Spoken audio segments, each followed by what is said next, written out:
Assalamualaikum warahmatullahi wabarakatuh. Bagaimana teman-teman? Semoga baik saja ya.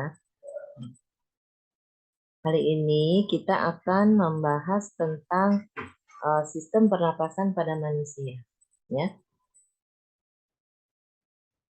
Nah, jadi yang harus kita pahami itu berbagai sistem dalam pernapasan pada manusia, kemudian bagaimana diskusikan sistem pernapasan pada manusia dan hubungannya dengan kesehatan kita.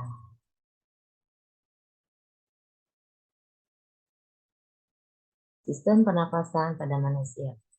Alat-alat pernapasan berfungsi memasukkan udara yang mengandung oksigen dan mengeluarkan udara yang mengandung karbon dioksida dan uap air.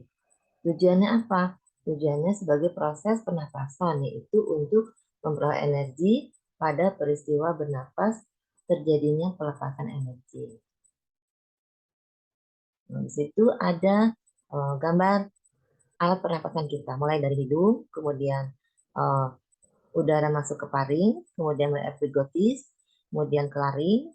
Nah, pada laring itu terdapat pita suara. Jadi kita nih suara kita ada suara itu karena ada pita suara yang letaknya di laring.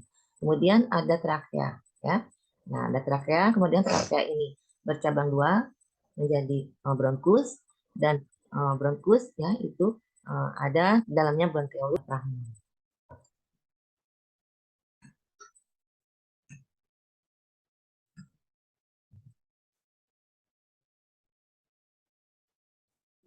Sistem pernapasan pada manusia terdiri dari rongga hidung, faring, laring, trakea, bronkus dan bronkiolus, kemudian terakhir adalah paru-paru. Rongga hidung. Nah, pada rongga hidung kita terdapat bulu-bulu halus yang berfungsi untuk menyaring udara yang masuk ke dalam rongga hidung. Kemudian ada faring. Nah, faring atau tekak. Nah, di sini merupakan persimpangan antara kerongkongan dan tenggorokan, antara saluran pernafasan dan saluran pencernaan. Kemudian ada laring. Laring adalah pangkal tenggorokan, ya.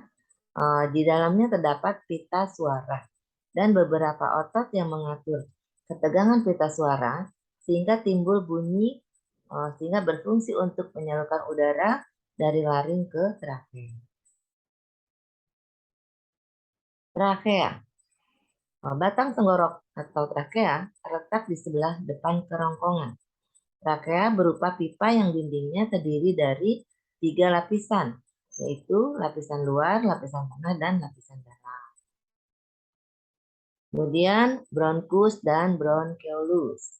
Bronkus merupakan percabangan trakea yang menuju paru-paru kanan dan kiri, sedangkan bronkeolus adalah percabangan dari bronkus yang salurannya lebih halus dan dindingnya lebih tipis. Paru-paru kita itu terletak di rongga dada.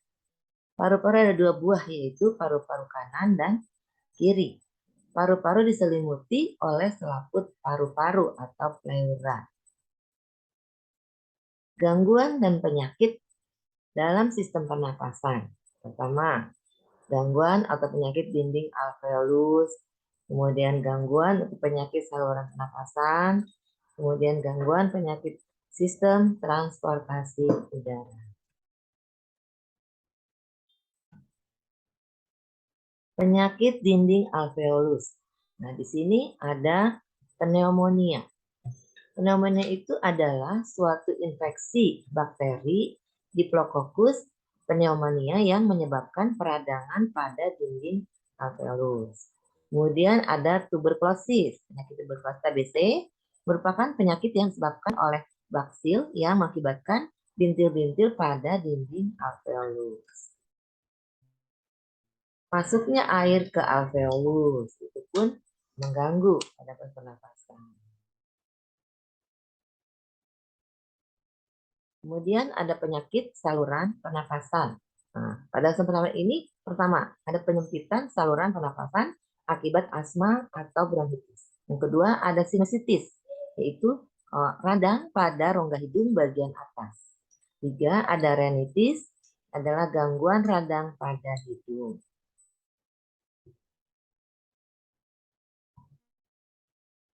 Penyakit sistem transportasi udara. Kalau udara itu berarti kan di udara ya, ada kontaminasi gas karbon monoksida atau cyanida. Kemudian ada kadar hemoglobin, hemoglobin yang kurang pada darah sehingga menyebabkan tubuh kekurangan oksigen atau kurang darah alias anemia. Mekanisme pernapasan ada dua, ada inspirasi dan ekspirasi. Menangkap dan menyaring partikel di udara yang masuk ketika bernapas merupakan fungsi dari rongga hidung dan trakea.